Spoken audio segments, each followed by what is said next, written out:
Mga kwentong pambata ng mga Ingles. Matino sa pag-ibig. Sa kaakit-akit na kaharian ng Monera, kung saan ang mahika at pag-iibigan ay magkaugnay, nakatira ang isang prinsesa na nangangalang Fabiola. Ang kanyang kagandahan ay maalamat, ang kanyang espiritu ay umaalab, at ang kanyang puso ay naghahangad ng tunay na pag-ibig. Oh, Mariana!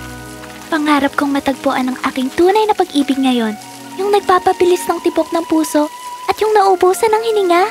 Prinsesa, yan ay nakakabahala. Kailangan mo ng isang taong nagdudulot sa'yo ng kapayapaan, hindi yung bilis ng tibok ng puso. Ito ay isang pagtitipon ng mga manliligaw. Oh, Mariana, ang mapayapang pag-ibig ay sobra. Gusto ko nang mabaliw sa pag-ibig. Baliw sa pag-ibig! Prinsesa, wala ba tayong natutunan sa pangyayari kay Prinsipe Dracon ng Eastern Lands? Si Prinsipe Dracon ay hindi mabuting tao, Mariana. Hindi natin mahuhusga ng tunay na pag-ibig sa isang maling karanasan.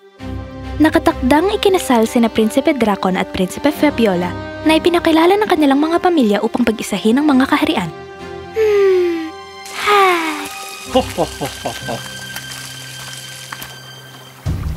Si Dracon ay matapang at magiting. Ang kanyang katapangan ay nagdala ng kanyang kaharian sa maraming tagumpay at itinaas ang kanyang imperyo sa pinakamataas.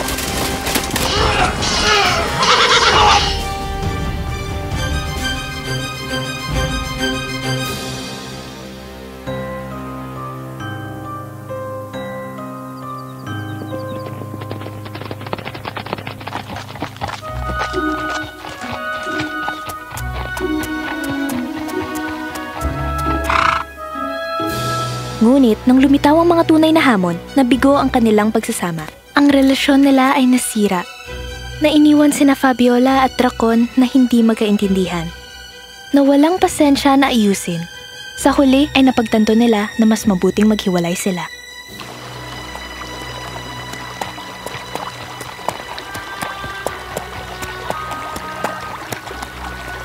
Hindi lahat ng mga lalaki ay magkapareho, Mariana. Prinsesa, hindi ito kailangan isisi sa sino man. Marahil ang umasang makamit ang roller coaster na pag-ibig ay hindi ang matalinong desisyon. Sige, mag-umpisa na tayo.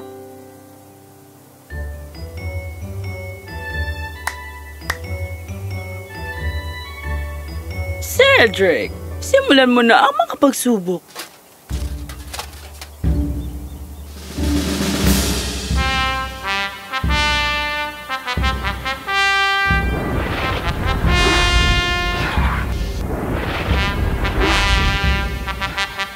Sa kanyang paghahanap para sa mapaghamong pag-ibig, isinailalim ni Prinsesa Fabiola ang kanyang mga manliligaw sa isang serye ng mga pagsubok. Pero, Prinsesa, bakit isasama ang pagkanta at pagsayaw? Paano ito nauugnay? Lahat ito ay tungkol sa malalaking kilos, Mariana. Ginagawa nilang kapanapanabik at kakaiba ang pag-ibig. Ang una naming kalahok ay si Ginoong Harold. Oh!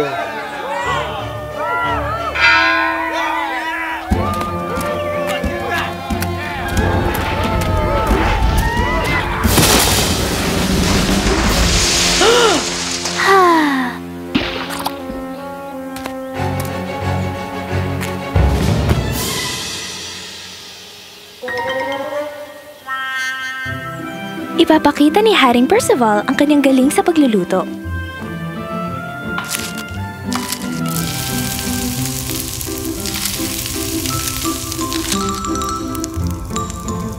Oh! May nasusunog!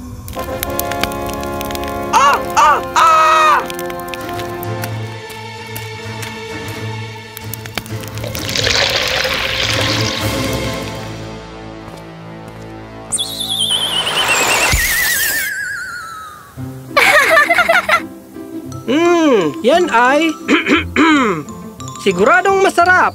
Lumipat tayo kay Prinsipe Triumph, nakakanta para sa prinsesa. Wow! Sobrang nakakakilig naman! La la la la la la la la la la la. Oh, medyo malakas yan. La la la la la la la.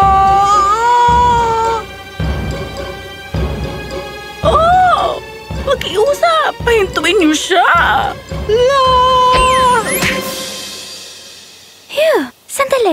Nawalan ba siya ng malay? Dalhin niyo siya sa doktor!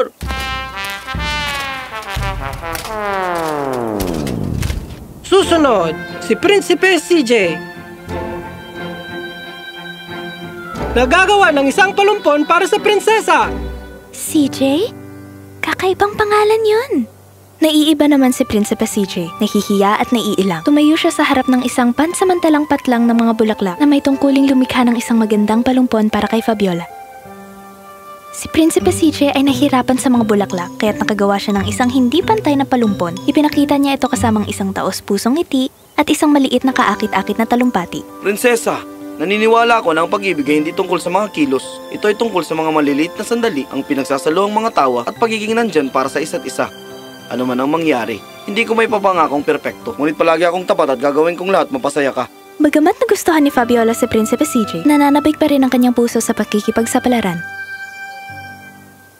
Nararamdaman kong nahihirapan ka, prinsesa. Siguro dapat nating ihinto ang paligsahan at magpahinga ka muna. Oo, Mariana. Mukhang tama yan. Salamat. Mga bantay, ihanda ang silid para sa mga bisitang maliligaw. Tiyakin na komportable sila. Kinaumagahan, handa na si Fabiola na maghanap ng mga sagot. Mabait si Prinsipe CJ. Tinulungan ng mga taga-silbi at nakikipagtawanan kay Mariana. Nagustuhan niya ito, ngunit ang kanyang puso ay naghahanap ng isang magiting at matipuno. Prinsesa, natutuwa kong mahanap ka dito. Saan tayo pupunta ngayon? Nalilito ako sa pagpili ng manliligaw ko, kaya makikipagkita ako sa mga manghuhula. Malugod kayong lahat na sumama sa akin. Ito ay isang paglilibot sa kaharian. Tama, gusto kong makita ang iyong mga manghuhula. Wala na ba sa isip ang prinsesa? Hindi siya dapat magtiwala sa iba na magdesisyon para sa kanya. Pinag-aralan ko siya ng mabuti. Ang kanyang pamumuno ay walang kapintasan at ang kanyang mga tao ay umunlad. Hindi masamang humingi ng patnubay kung minsan.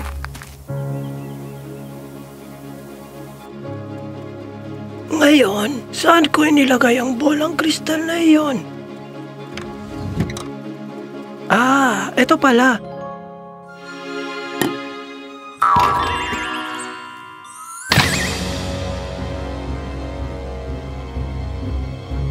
Oops, hindi mahalaga. Pwede tayong gumamit ng dahon ng tsa sa halip.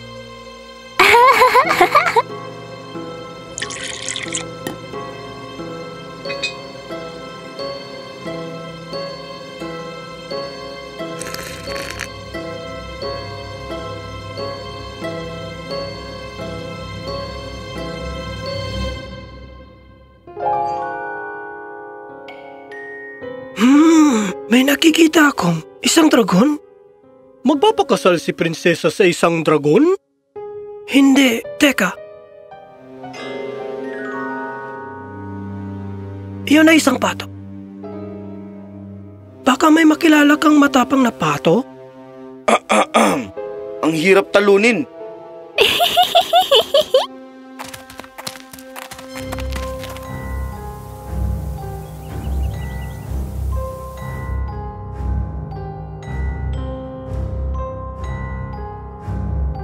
Prinsesa, nakikita ko ang isang mahabang linya ng buhay dito. Hahaba ang iyong buhay at may malusog na pamumuhay. Nakikita mo ang linyang ito? Ito ang linya ng iyong puso. Malaki ang puso mo, prinsesa. Hindi ba ito isang literal na interpretasyon? Hindi. Ngunit mas malalaman mo, syempre. Itong linyang ito ay nagmumungkahi na magsaya ka sa paglalakbay. Ibig sabihin ng linyang ito ay makikita mo ang iyong pag-ibig sa hindi inaasahang lugar, tulad ng iyong aparador. Ano? O isang panaderya. Oo, ako yan. Mahilig akong magluto. Tulad ng alam nyo, kaya kong magluto kahit may bagyo dito. Ah! Ano yun?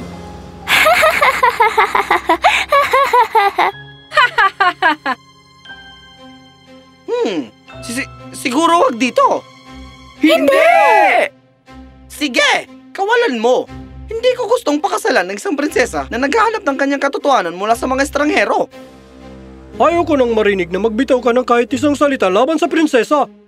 Oo, Hindi ba't ikaw ang nagmungkahi na wala sa isip ang prinsesa na maghanap ng manghuhula? Wala kang respeto! Ako ang prinsipe na nanalo ng maraming digmaan. Ayaw kong marinig ang iyong bibig na kumakanta ng salitain laban sa akin. Wala Mas magaling ako sa inyo. Ako ang magaling na prinsipe. At nagsimulang lumaban ang mga prinsipe para ipakita ang kanilang galing. Mariana, umalis ka kasama ang mga bantay. Ilalayo ko ang prinsesa sa kaguluhang ito.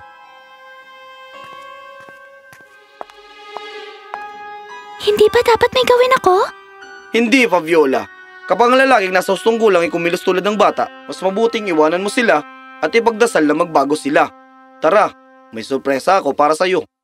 Saan tayo papunta? Mayroong isang maalamat na nakatagong talon sa paligid. Nahanap ko na. Tara na. Hindi maintindihan ni Fabiola ang kanyang nararamdaman para kay CJ. Hindi siya kasing kisig ni Prinsipe Harold, ni kasing kapuri-puri ni Prinsipe Triumph, at talagang hindi kasing lakas ni Drakon. Ngunit isang bagay tungkol kay Prinsipe CJ ang nagdulot ng kapayapaan sa kanyang puso. Nakangiti, sinundan niya ang kakaibang prinsipe na ito sa mas malalim na kagubatan. Hindi makapaniwala si Fabiola sa kanyang nakita. Narinig ko lang ang mga kwento tungkol sa talon na ito. Paano mo ito nahanap? Yan ay sekreto. Baka ilang dahon ng tsa ang makabubunyag nito.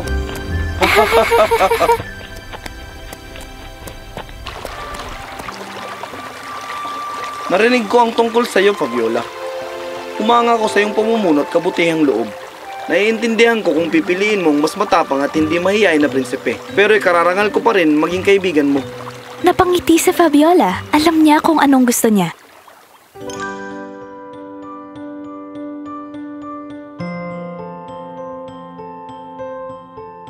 Si Prinsesa Fabiola ay may napili na. Sino kayang pipiliin ng prinsesa? Si Prinsipe Harold? O si Prinsipe CJ? Pinili niya si Prinsipe CJ. Kung papayag siya, ikakasal sila ng mas maaga. Hindi makapaniwala si CJ sa kanyang kapalaran. At hindi rin kaya ng iba. Ano? Hindi man lang siya lumaban para sa iyong karangalan? Naintindihan ng aking tunay na prinsipe na ang aking karangalan ay hindi masyadong marupok na kailangan itong may pagtanggol gamit ang mga kalamnan. Palagi kong pinangarap na mabaliw sa pag-ibig, ngunit natutunan ko na habang nakakakilig iyon, hindi ito permanente. Ang permanente ay katatagan.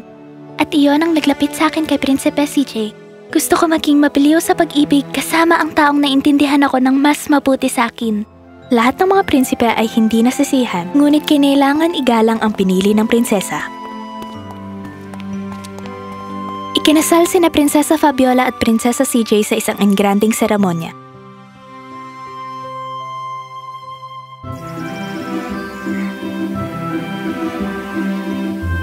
Sana ay mapaway ko ang iyong uho sa pakikipagsapalaran, prinsesa. Nagsimula na ang aking pakikipagsapalaran. Dapat magsimula tayo ng panaderya, talaga.